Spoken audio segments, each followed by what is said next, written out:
They were paid to die. Not soldiers, not firefighters, not people who signed up for danger. Ordinary workers, showing up every single day to a job that was quietly, slowly destroying them from the inside. And the people who hired them, they knew. They knew, and they did nothing. Until the bodies piled up so high that governments had no choice but to step in and say, "Never again." These are the jobs so deadly, so dangerous, so unconscionable that they were banned forever. Today we're covering 5 jobs so deadly they were erased from history. Some destroyed workers in weeks, some took years, and some the employers covered up the death toll for decades. Number 5 will make you angry. Number 3 involved children. And number one is the reason entire cities mourned and why the people responsible faced trial. Stay with me. You need to hear every single one of these. Job number 5, Radium Dial Painter. They were told the paint was safe.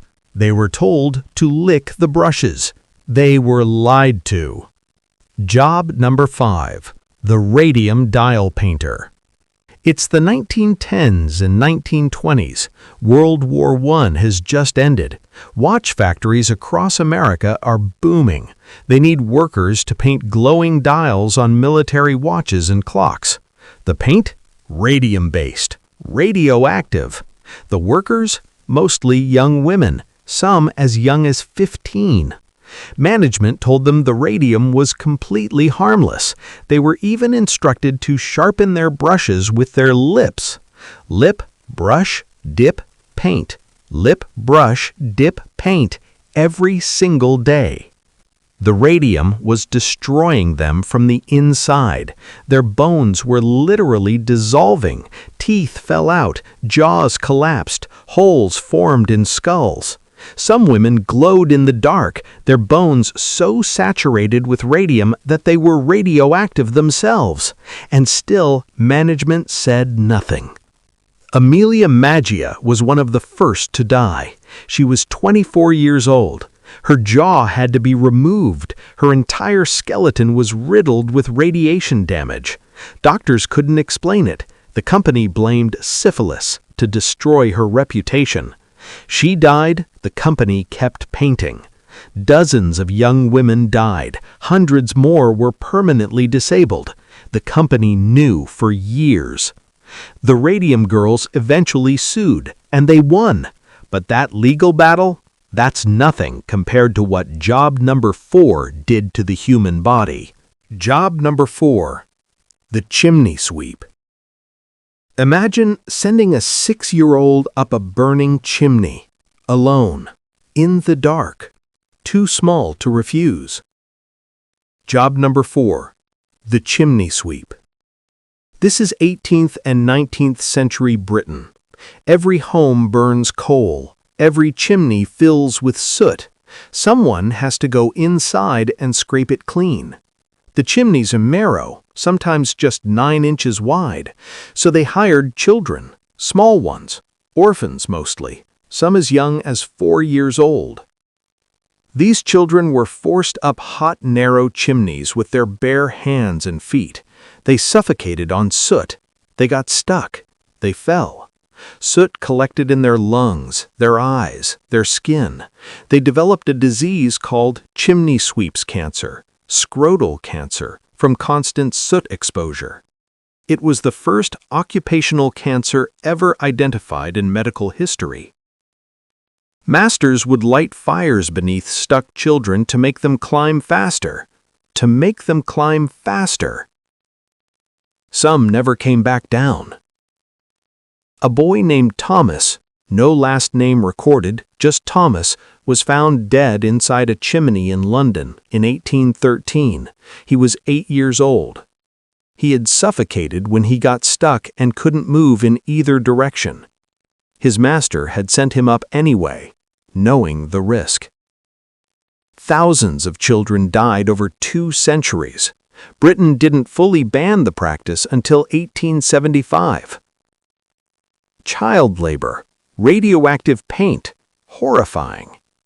But job number 3? Job number 3 is where workers' bodies were destroyed not in years, but in months. Job number 3, Hatmaker, Mad Hatter's disease. The Mad Hatter from Alice in Wonderland wasn't fictional. He was based on real people, real workers, losing their minds on the job.